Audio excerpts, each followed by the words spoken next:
Well, good morning, everyone, and Happy New Year.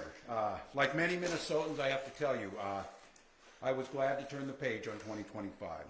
It was an extraordinarily difficult year for our state, and it ended on a particularly sour note.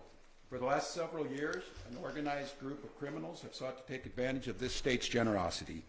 And even as we make progress in the fight against the fraudsters, we now see an organized group of political actors seeking to take advantage of a crisis. I don't want to mince words here.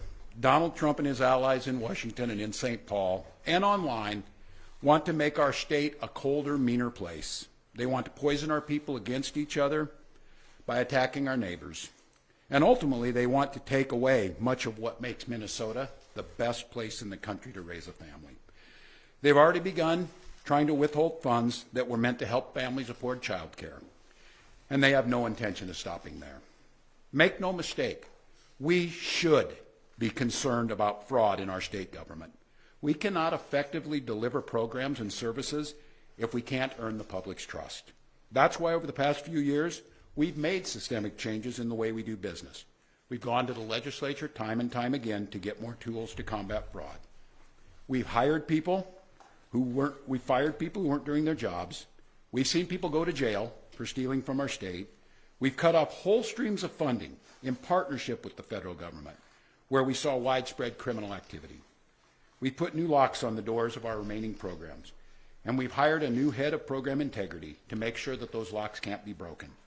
All across this state, Minnesotans are hard at work on this problem. Advocates, administrators, investigators are on the front lines defending the integrity of our state's programs, and I want to give a very heartfelt thank you to all of them. There is more to do. A single taxpayer dollar wasted on fraud should be intolerable. And while there's a role to play for everyone, from the legislature to prosecutors to insurance companies to local and county government, the buck does stop with me. My administration has been taking fast, decisive action to solve this crisis. We'll win the fight against the fraudsters.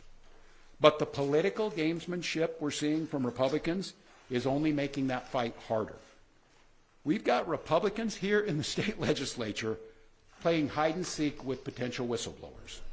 We've got conspiracy theorist right-wing YouTubers breaking into our daycares, demanding access to our children.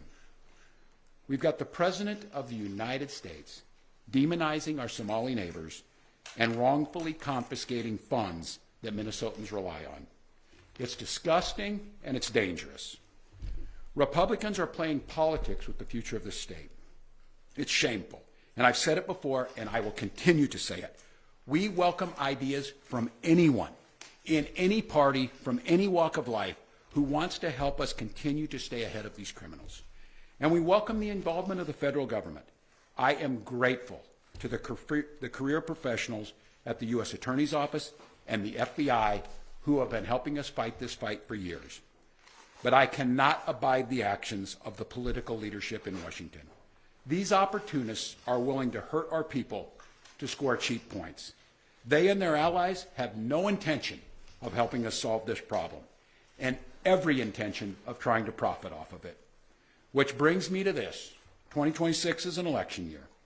Election years have a way of ramping up the politics at a time when we simply can't afford more of that in Minnesota. In September, I announced that I would seek a historic third term as Minnesota's governor, and I have every confidence that if I gave it my all, we would win the race. But as I reflect on this moment with my family and my team over the holidays, I came to the conclusion that I can't give a political campaign my all. Every minute that I spend defending my own political interest would be a minute I can't spend defending the people of Minnesota against the criminals who prey on our generosity and the cynics who want to prey on our differences. So I've decided to step out of this race, and I'll let others worry about the election while I focus on the work that's in front of me for the next year. I'm passing on this race with zero sadness and zero regret. I did not run for this job to have the job. I ran for the job to do the job. Minnesota faces enormous challenges this year, and I refuse to spend a single minute doing anything other than rising to meet this moment. Minnesota has always come first and always will. That's what I believe servant leadership demands of me. As an optimist, I'll hold out some hope that my friends on the other side of the aisle will consider what servant leadership demands of them in the moment. We can work together to combat against the criminals. We can work together to rebuild the public's trust and make our state stronger.